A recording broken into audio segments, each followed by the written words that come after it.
Greetings of peace and love, my astrology family, my astrological family. Let me say that right. It is Anna Renee, your love power goddess, and I am with you today to read from our friend astrologer Reuben Shamrani's book, Ancient Astrological Secrets of the Jews Revealed, and we are in the sign and the time and the energy of Sagittarius, my people. I have finally reached Sagittarius, and in fact I'm almost finished reading this entire book. I actually started reading at the sign of Pisces. I don't know why, I just did.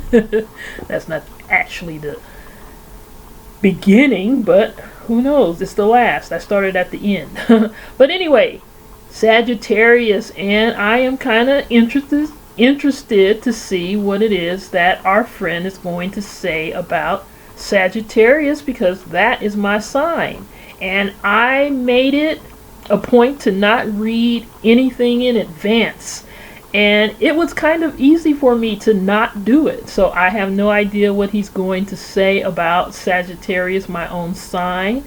Yeah, I'm really kind of proud of myself for not being nosy and having to peek. Read the end of the book, read the end of the story. So I have no idea what he's going to say. So my people, let's get into it. And thank you all once again for joining me. Let's see. Sagittarius the Archer, from November 23rd through December 21st, which is my actual birthday. I'm on the cusp of Sagittarius and Capricorn. But anyway, ruling intelligence of the sign, Gad, movement and change. Planetary ruler, Jupiter, which is governed by the Sephira Zedekiah, righteousness, fairness, justice, as embodied in the teachings of Melchizedek, integrity, forthrightness. Kabbalistic number 3. Specific qualities endowed or particularly emphasized by each of the signs' decadents are as follows. November 23rd through December 1st, inclusive, independence, initiative, tendency to be superficial, tendency to superficiality. December 2nd through 11th, inclusive, disappointment, disillusionment, reverses. December 12th through the 21st, inclusive, indecision, impressionable nature, lack of reliability. Sagittarius is the third sign of the fiery trigon. In Hebrew astrology, Sagittarius is often referred to as the right hand of the law because of the justice and fairness inherent in the sign. It is worthwhile noting that in the Greco-Roman system, Sagittarius was associated with the goddess Diana, and although it has always been identified as a masculine sign, Sagittarius is also said to have a dual character.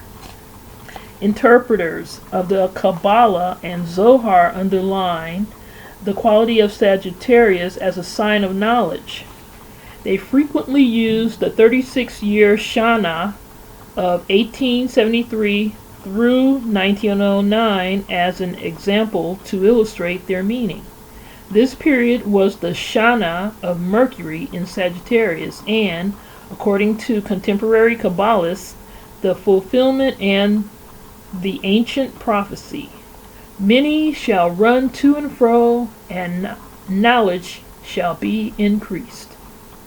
Certainly the 1873 through 1909 period saw immense growth and expansion of all forms of transportation, and of expansion of frontiers, exploration, tremendous advancement of all forms of knowledge, or to quote Sephiriel, traveling facilities were greatly enhanced in all parts of the world, and educational reforms became subject to intensive legislation.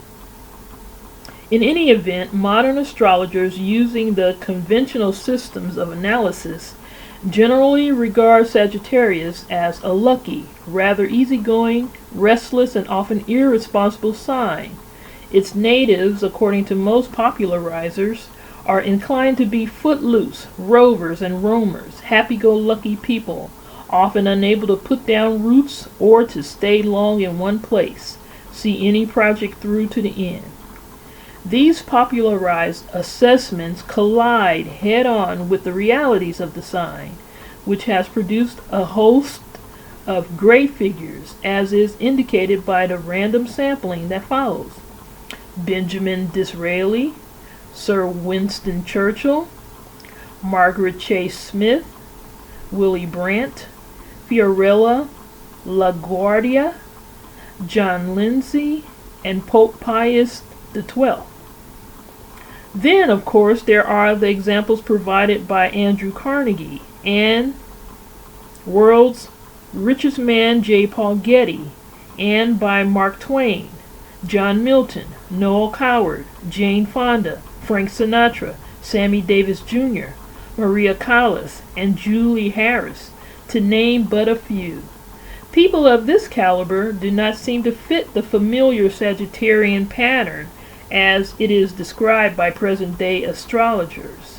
It is certainly unlikely that any of them could have achieved such levels of success in such varied fields if they were irresponsible rolling stones. Hebrew astrology sees the ninth zodiacal sign in much different perspective. It grants that natives are given to movement and activity, and credits them with possessing great breadth of mind, imagination, and spirit.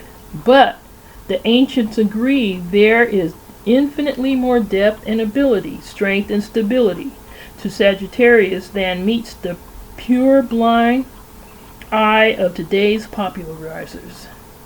In Kabbalah and Zohar, Sagittarius appears as a rounded, balanced sign. Indeed, one possessing many of the qualities which the moderns usually ascribe to Libra. It is a sign that is fair, just, impartial, capable of rendering objective judgment, yet always tempering pure justice with understanding and mercy.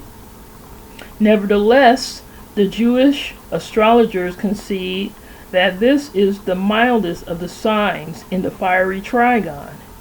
It is more easygoing and tranquil, less turbulent and blustery than either Leo or Aries. It is, in short, the calmest and coolest of the three fire signs, and in many ways the most pleasant and congenial. Well, you, the individual. Sagittarius endows its natives with intuition and an inquiring mind, one that avidly desires to learn, experience, and know. Jupiter, planetary ruler of the sign, bestows luck, optimism, justice, and generosity of mind and spirit. These are traits entirely in keeping with the original Greco-Roman symbolism, inherent in naming the planet after Jupiter, Zeus, the guardian of law, truth, justice, and wisdom. It is highly probable that many Jovian qualities are evident in your personality, Sagittarius. You are most likely a bright, intelligent, active person. You are idealistic, positive, and constructive. Your personality is pleasant, warm, friendly, and helpful, but at the same time, you have an entirely adequate amount of healthy skepticism that prevents you from being duped or misled. In this, you are far ahead of your Leo and Aries relatives. You are pleasure-loving, but not to the extent that pursuit of personal pleasures will interfere with your other, more serious activities. You are also the type of person who likes the outdoors and physical exercise and outdoor sports. Sagittarians are among the friendliest of all creatures, good-natured, witty, tolerant, cheerful, and companionable. Yours, the astrologers of antiquity declared, is probably the most amiable and likable that the zodiac produces. Well, there is no prejudice, hypocrisy, or dishonesty in Sagittarius. Natives of the ninth sign are noted for being direct, forthright, and truthful.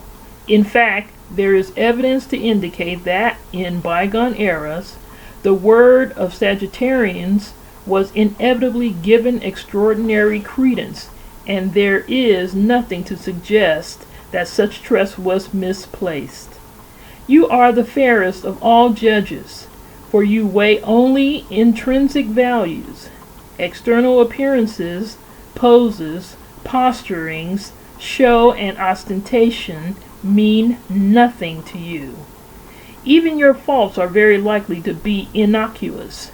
The most common among them are a tendency to be brutally frank, to say all that is in your mind without exercising tact or diplomacy, a propensity for over-enthusiasm and optimism, and sometimes you are apt to be much too talkative. Also, in some instances, Sagittarians are generous to a fault that is costly to them. More than a few natives of the ninth sign will literally give away everything they own. But apart from this last, there is little or nothing in Sagittarian nature to sustain the modern argument that this is an irresponsible, inaccurate, footloose sign. Quite to the contrary, most Sagittarians are acutely conscious of a sense of responsibility to the world around them, a responsibility to add fairness and justice, human warmth and understanding to your surroundings. You have courage. You do not hesitate to accept challenges, and there is no fear of odds. In fact, these only add to the attraction and exhilaration of a given challenge. You are both idealist and realist. You have high ideals and strive to apply them, live up to them. However, Sagittarians keep their feet firmly planted on the ground. They know that when ideals are too lofty, they are unattainable, impractical, and a total waste. Hence, you always seek to achieve and maintain a reasonable balance. It is probably for this reason that Sagittarians, like yourself, are capable of such high levels of achievement in so many different areas of their lives and activities. Wow, what a glowing assessment of Sagittarians. I just get the feeling that he's getting ready to lower the boom pretty soon. You know what? There's got to be something about me that's just not perfect. And the rest of us Sagittarians, we can't be all perfect. Well, let's see what he's going to say. Make the most of mind power. Hebrew astrology gives Sagittarius full marks for intellectual ability. Kabbalah and Zohar say that ninth sign minds are keen, intuitive, flexible, adaptable, and often profound. The good words just keep coming, huh? Ben Ezra and other sources compare Sagittarian intellect with that of Aries, Leo, Gemini, and Pisces, and find it superior in many respects. They point out that Sagittarius has the capacity to quickly analyze and grasp any new problem or situation, draw on past experience for data that might apply at least by analogy, and then use reason and logic to arrive at solutions and answers. They declare that Sagittarians are not nearly so quick to jump to conclusions as natives of Aries or Leo, and there is none of the vacillation in their thinking that one is likely to find among Geminis and Pisceans. The great and perhaps unique strength of the Sagittarian mind is that it swiftly finds the best and fairest course to be followed. Thus, Sagittarians are very frequently called upon to perform the mediating and conciliating services that some confused modern astrologers would have us believe belong in the province of Libra. Natives of the ninth sign are among the outstanding exponents of what is known as cross-discipline methodology. This involves the employment of the experiences of one science or previous situation in solving the problems of another. They are masters of the art of finding answers and solutions through parallels or by extension. The speed and accuracy with which the Sagittarian mind operates often makes it seem as though natives of this sign were acting by instinct. This has fooled countless people who believe they could outsmart Sagittarians because they could not dream that those Sagittarians were capable of thinking anything through so quickly. You, Sagittarius, are well advised to trust your mind. Rely on it in all situations. First of all, your intuition will automatically shift into gear, provide you with a vast amount of X-ray information that is not available to others. Then, memory banks will supply you with precedents, parallels, and analogies from past experience.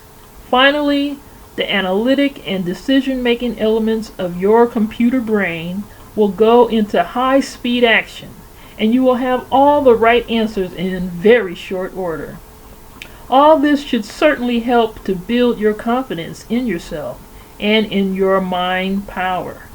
Take it from the ancients that you have a very considerable store of mind power, and don't ever be afraid to use it. There is very little limit to what Sagittarius can and will accomplish if the intellectual potentials endowed by the sign and ruling planet are exploited to the full. Interacting with others. Many modern astrologers make the grave error of appraising Sagittarians as people without much real emotional depth. Even such highly publicized writers on the subject as Ilya Chamberlain fall into the trap of characterizing ninth sign natives as persons who are better companions than friends, because they usually have many other interests that they will place ahead of friendship. Such assessments are incorrect. They leave false impressions of Sagittarian personality and, indeed, make all analyses of such personality invalid. The Chaldeans... Let me go back.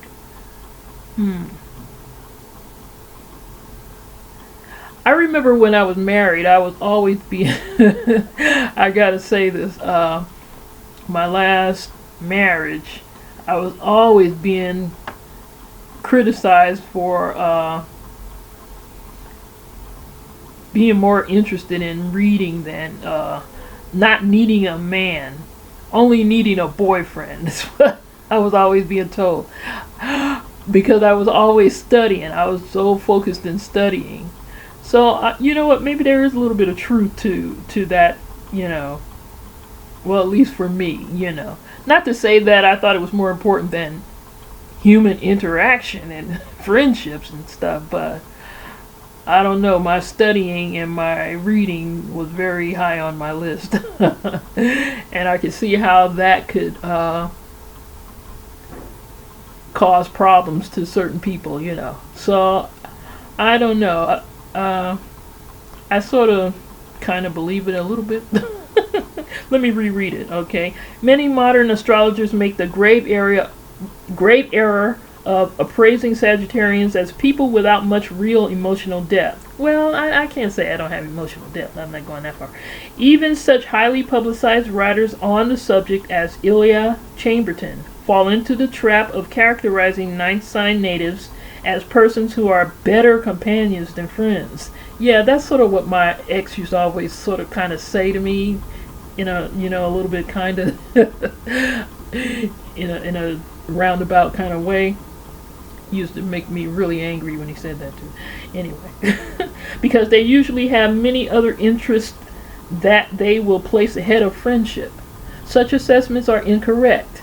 That right there, that point that he's making right there, such assessments are incorrect. I don't know. I would say maybe they are correct 30% of the time. I got to give a little bit of credence to that. I mean, it's at least for myself, But anyway, let's roll with what he's saying. Such assessments are incorrect. They leave false impressions of Sagittarian personality and, indeed, make all analyses of such personality invalid. The Chaldeans, Egyptians, Greeks, Romans, and ancient Hebrews were unanimous in describing Sagittarians as loyal, devoted friends, as people who could be counted upon in the most difficult situations. Okay, well, you know what? Now that I've read that, I definitely feel myself to be loyal, definitely. Loyal to the end, all the way to the end. Really, I believe that about myself. So I don't know, I maybe have to reconsider what I just got through saying, okay? I definitely am loyal. So maybe it has to do with balance. Maybe it's that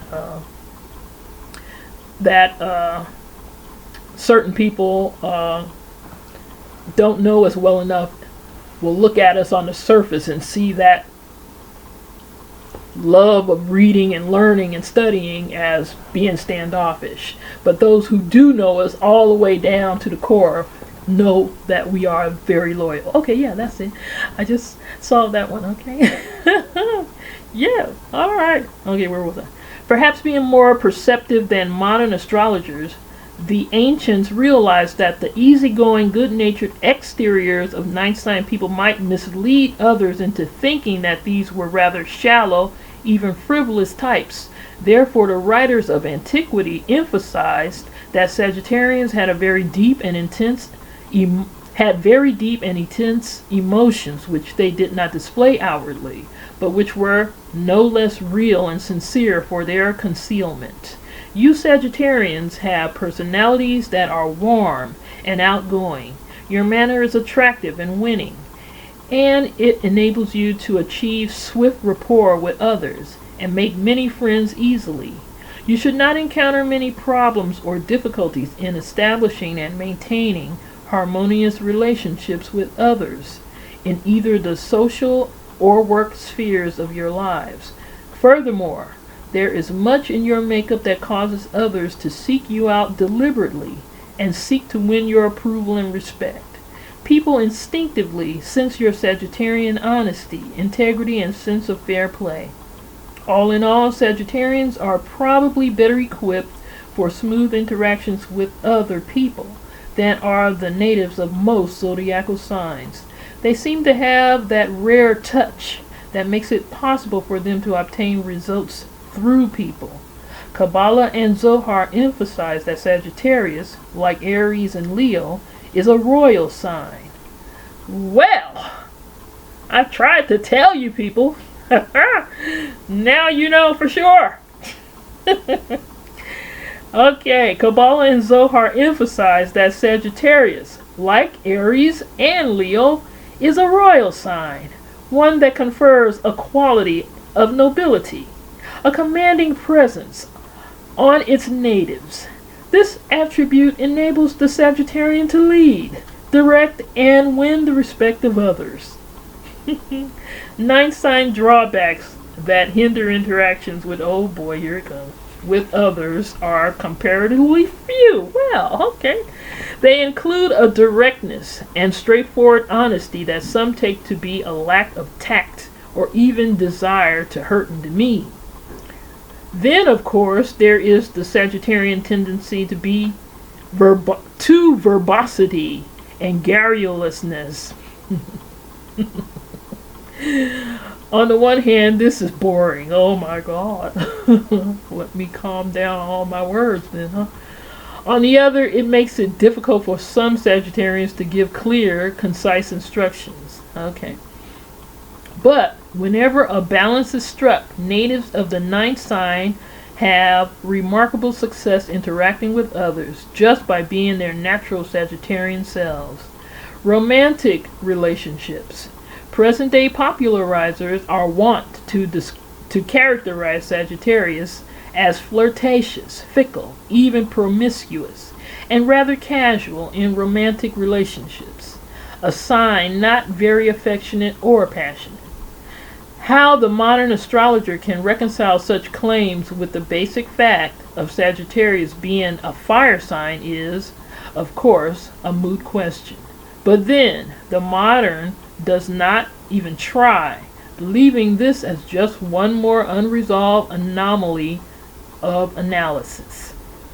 Jewish astrology, the summation of the astrological knowledge and experience of antiquity, makes no such mistakes and consequently is left with no such dangling threads. Kabbalah and Zohar give Sagittarius full marks as a sign endowing a powerful sexual drive and a large capacity for affection and erotic passion, although these do not take jealous and possessive forms. Ninth sign people are likely to have numerous affairs and romantic involvements. They want to love and be loved, and notwithstanding anything the popularizers say, they are tender, protective, considerate, and accomplished lovers. Their main problem in romantic situations is that they are completely honest themselves and have an unerring instinct for recognizing lies and deceits. In some instances, their own straightforward admissions of infidelity wreck romance or marriage. In others, their ability to detect the subterfuges or dishonesties of their partners is what brings an end to the relationships. Ninth sign natives of both sexes make fine marriage partners, provided their spouses understand Sagittarian nature and are willing to make the necessary concessions. You, Sagittarius, are fiercely independent. You must have a very considerable latitude of personal freedom. No marriage will succeed for you if your husband or wife tries to hobble you, tie you down, prevent you from expressing yourself. Nor can you tolerate people with narrow, bigoted views, and anyone who is narrow-minded and intolerant will soon drive you to distraction and into one of your infrequent rages. Okay. Infrequent, at least. It doesn't happen all the time. These rages don't always happen. Be extremely careful that you do not seek marriage with any person whose tolerance, good nature, and willingness to live and let live are not close to your own. Yeah. Mastery in the material sphere. Jovian influence, strongly reinforced by qualities transmitted by the Sephira Zedekiah, endows you Sagittarians with an extremely high success quotient in the material sphere. Hebrew astrology considers Sagittarius a luck sign. Its natives are the people who profit handsomely from following their hunches, from following instincts that tell them that this or that enterprise will be financially successful, even though others cannot see the opportunities inherent in it. Sagittarians are not only lucky, they have a rare talent for sizing up people, indeed, for seeing right through them, and therefore they make very few mistakes when selecting business associates, partners, or employees. They almost always pick the individuals who will work with and for them, honestly, and to the considerable profit of the Sagittarian person. Remember that some of the world's wealthiest businessmen have been Sagittarians, Andrew Carnegie and J. Paul Getty being just two foremost examples. Luck, insight, intuition, and other ninth sign qualities help ensure material success for you and in a great many professions and career fields. Well, you know what? That makes me feel good. Okay, so I can have my ducats that I've been wanting to have all this time. I pretty much got in my own way for my own ducats because I've started at least one business that could have gone in a really good direction, but I got in my own way, and that was 20 years ago when I was young. Anyway, Sagittarians are most favorably aspected for any sort of work that requires they deal with the public and which calls for movement and travel, change and diversity. Publicity, public relations, advertising, promotion, all the travel industries are excellent for ninth sign people. Jovian influence makes you ideally suited for careers in business, investment, and finance. You are almost certain to reap profits from any venture that requires intuitive ability to detect which is the better of choices, which is most promising investment. Of course, you'll use that warm, extroverted personality endowed by your sign to get the most out of people too. Altogether, your Sagittarian qualities provide a combination that few, if any, business competitors can ever beat. Details by decanates. Well, you know what? Let me go back. For what he just got through saying about all the luck and all that good stuff, the important thing for me, I don't feel myself like that. I don't feel it like the way he's describing it. And I think the reason why is because I'm on the cusp of Sagittarian and Capricorn.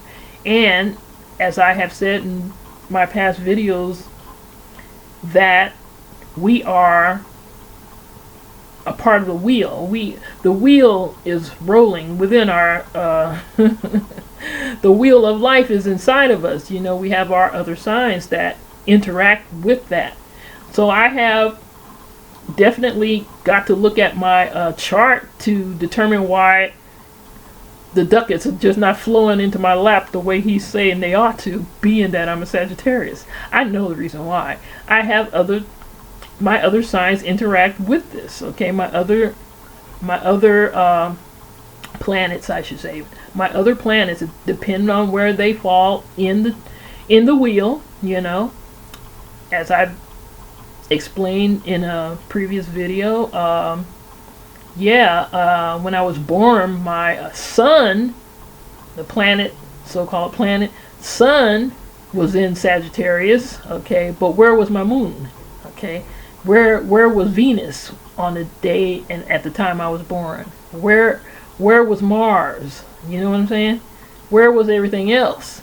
All of those things interact, okay, with your main sun sign. Okay, so maybe based on where all my planets were at the time of my birth is the reason why I'm not sitting on a huge pile of money right about now the way I should be as a Sagittarius. But anyway, yes, my people, we have to take all of those things into consideration, and because he's only talking about the sun sign, definitely you can't get a full picture of it, because you have to look at the other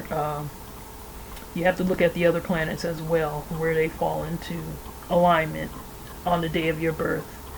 Okay, details by decanates. First decan, November 23rd through December 1st. This segment of the zodiacal month is ruled by Mercury. See, that's even one point right there. You got to take the month and divide it into 3 parts. Okay, and that's what he's talking about with these decanates. Decan means 10. Okay, 10. There's 3 tens inside a month, right? There's 30 days, so you divide a month into 3, and you get 10 days. Generally speaking, 10, 11, 9, somewhere thereabouts. So the first decan has its own ruler. Okay, has its own month. I mean, its own planet that rules over it, which has an effect. So that people born between November 23rd and December 1st are ruled by Mercury, and that has its effect. Okay, natives are endowed with the gift to communicate easily. They are also inclined to be extremely independent and will very probably possess a unique degree of initiative. On the other hand, when there is clash between Mercury and Jupiter, the person born during this decan may tend to be superficial and careless, the type who leaves things half done. The second decan, which is between December 2nd and the 11th, lunar domination, lunar dominion over the decan is considerably less than fortuitous for some natives. Okay, so they're saying that decan, the second decan, is ruled over by the moon. Okay, so with the moon interacting with Jupiter, which is the overall rulership of Sagittarius, well, the moon is going to put a little bit of dampness on that joviality of Jupiter, that luckiness, that wideness. So see, the moon is cold and damp and constrictive. So I guess that's why they're saying that inconstancy of the moon may lead to disappointments and disillusionments. People born during this period should guard against allowing their emotions to govern their intellects. Certainly, they should never permit emotion to overwhelm or override their intuition and instinct. So that's how that happens. Emotionality is going to sort of rise up and have an effect upon that joviality, that Jupiter influence. It's also completely beautiful the way everything interacts and interplays and interconnects with everything else.